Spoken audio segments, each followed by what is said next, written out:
열린교회 성도 여러분 안녕하세요. 4월 11일 매일 성경 묵상 함께 하겠습니다. 오늘 묵상할 말씀은 민수기서 11장 16절에서 35절의 말씀입니다. 함께 읽겠습니다.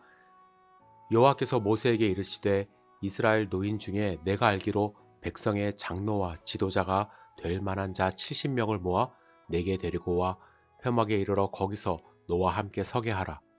내가 강림하여 거기서 너와 말하고 내게 임한 영을 그들에게도 임하게 하리니 그들이 너와 함께 백성의 짐을 담당하고 너 혼자 담당하지 아니하리라. 또 백성에게 이르기를 너희의 몸을 거룩히 하여 내일 고기 먹기를 기다리라. 너희가 울며 이르기를 누가 우리에게 고기를 주어 먹게 하랴. 애굽에 있을 때가 우리에게 좋았다 하는 말이 여호와께 들렸으므로 여호와께서 너희에게 고기를 주어 먹게 하실 것이라.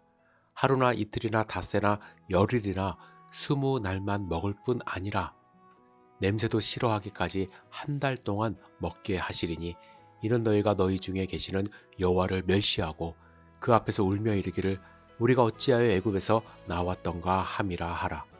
모세가 이르되 나와 함께 있는 백성의 보행자가 60만 명이 온데 주의 말씀이 한 달 동안 고기를 주어 먹게 하겠다 하시오니 그들을 위하여 양떼와 소떼를 잡은들 조카오며 바다의 모든 고기를 모은들 조카오리이까. 여호와께서 모세에게 이르시되 여호와의 손이 짧으냐 내가 이제 내 말이 내게 응하는 여부를 보리라.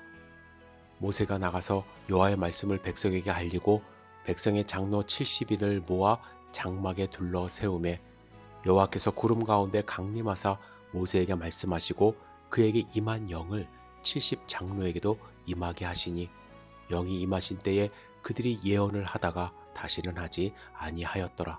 그 기명된 자 중 엘다시라 하는 자와 메다시라 하는 자 두 사람이 진영에 머물고 장막에 나아가지 아니하였으나 그들에게도 영이 임하였으므로 진영에서 예언한지라. 한 소년이 달려와서 모세에게 전하여 이르되 엘닷과 메닷이 진중에서 예언하나이다 하매 택한 자 중 한 사람 곧 모세를 섬기는 눈의 아들 여호수아가 말하여 이르되 내 주 모세여 그들을 말리소서. 모세가 그에게 이르되 내가 나를 두고 시기하느냐. 여호와께서 그의 영을 그의 모든 백성에게 주사 다 선지자가 되게 하시기를 원하노라. 모세와 이스라엘 장로들이 진중으로 돌아왔더라. 바람이 여호와에게서 나와 바다로부터 메추라기를 몰아 진영 곁 이쪽 저쪽 곧 진영 사방으로 각기 하롯길 되는 지면 위 2규빗쯤 내리게 한지라.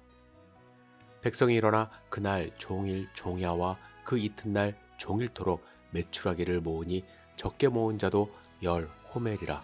그들이 자기들을 위하여 진영 사면에 펴 두었더라. 고기가 아직 이 사이에 있어 씹히기 전에 여호와께서 백성에게 대하여 진노하사 심히 큰 재앙으로 치셨으므로 그곳 이름을 기브롯 하다아와라 불렀으니 욕심을 낸 백성을 거기 장사함이었더라. 백성이 기브롯 하다아와에서 행진하여 하스롤에 이르러 거기 거하니라. 아멘. 이스라엘 백성이 악한 말로 그들이 먹는 것에 대한 불평을 쏟아내었고 모세도 그들을 인도하는 것이 힘들다고 기도했을 때 하나님은 세 가지 방법으로 반응하셨습니다. 첫째는 70명의 장로와 지도자를 세워 모세의 짐을 덜어주는 것이었습니다. 사실 1년 전의 상황을 기록한 출애굽기 24장 9절에 보면 모세와 아론과 나답과 아비후와 이스라엘 장로 70인이 시내산에 올라가 하나님을 뵌 기록이 있습니다. 그때 하나님은 그들 곧 존귀한 자들에게 손을 대지 않으셨고 그들이 하나님을 뵙고 먹고 마셨다는 기록이 있습니다. 그 뒤로 사실은 70명의 장로들이 특별한 활동을 하지 않은 것 같습니다. 그래서 하나님은 다시 명령을 하셔서 회막 앞으로 그들을 모아 세우셨습니다. 그리고 그들에게 영이 임하게 하여 예언을 하게 하시고 모세의 짐을 나눠지게 하셨습니다. 하나님은 먼저 모세의 필요를 채워주셨습니다. 모세가 아무리 영적으로 뛰어난 사람이라 할지라도 이 200만 명이 넘는 민족을 혼자 감당할 수는 없었던 것이죠.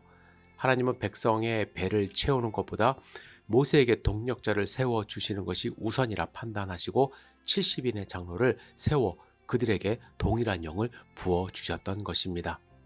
둘째 방법은 백성들에게 메추라기를 보내셔서 냄새도 싫어하기까지 한 달 동안 먹을 수 있도록 하신 것입니다. 사실 여러분, 이 방법은 축복이라고 할 수가 없어요. 20절에 보면 이렇게 하신 이유는 여호와를 멸시하고 그 앞에서 울며 이르기를 우리가 어찌하여 애굽에서 나왔던가 한탄했기 때문이라고 하셨습니다. 하나님은 그들이 원하는 것을 해 주시지만 그들이 원하는 방법으로 채워주시지는 않으셨어요. 그들이 어디에 있는지 깨닫기를 원하신 것입니다. 갑자기 어디선가 소가 딱 나타나게 하시고 파와 마늘이 하늘에서 떨어지게 하는 그런 방법 사용하신 것이 아니라 가장 현실적인 방법을 사용하셔서 바람을 타고 메추라기 때가 오게 하신 것입니다. 모세는 이 많은 백성이 한 달 동안 고기를 먹으려면 양떼와 소떼 그리고 바다의 모든 고기를 모아도 부족할 것이라고 했지만 하나님은 모세가 생각하지 못한 방법으로 메추라기를 보내신 것입니다. 그리고 이 메추라기를 보내신 것은 그들이 지금 광야에 있다는 사실을 깨닫게 하신 것입니다. 그들은 가나안 땅에 지금 들어와 있는 상태가 아니에요. 갑자기 소, 양 어디서 얻을 수 있는 상황이 아닙니다. 그리고 하나님은 하나님의 능력으로 그들을 지금이라도 당장 채워주실 수 있는 분임을 밝히 보여주신 것입니다. 하나님이 사용하신 세 번째 방법은 심판이에요. 하나님은 메추라기를 보내심으로써 그들이 원망하고 떼쓰는 것을 들어주시는 것으로 끝내지 않으셨어요. 33절에 보시면 진노하사 심히 큰 재앙으로 치심으로 욕심낸 백성을 장사하셨다고 합니다. 하나님은 죄에 대한 보응을 하시는 분임을 알려주십니다. 고기를 원하는 것이 여러분들 잘못이 아닙니다. 하지만 욕심은 원망을 하게 되고요. 하나님에 대한 반역을 생각하게 되는 것이죠. 그들은 급기야 애굽을 떠올리며 노예 생활하던 때를 그리워하게 되었습니다.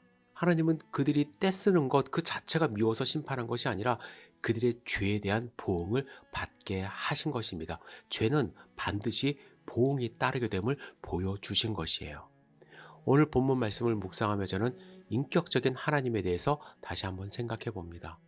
하나님은 우리의 생각과 우리의 행동에 반응하시는 인격적인 분임을 여러분들 아셔야만 합니다. 자동 판매기는요, 돈을 넣고 원하는 물건을 얻을 수 있습니다. 자동 판매기는 내가 어떤 생각으로 물건을 원하는지 개의치 않습니다. 돈만 넣으면 그 돈에 맞는 반응만 할 뿐입니다.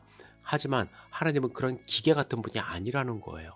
우리의 중심을 보십니다. 그리고 우리의 필요를 정확하게 아십니다. 우리에게 필요한 것을 때에 맞게 공급하십니다. 지금 이스라엘은 광야의 시간을 보내고 있죠. 가나안 땅을 향해 나아갈 때 이 광야의 삶은요, 절제가 필요한 거예요. 매일 고기 먹을 수가 없어요.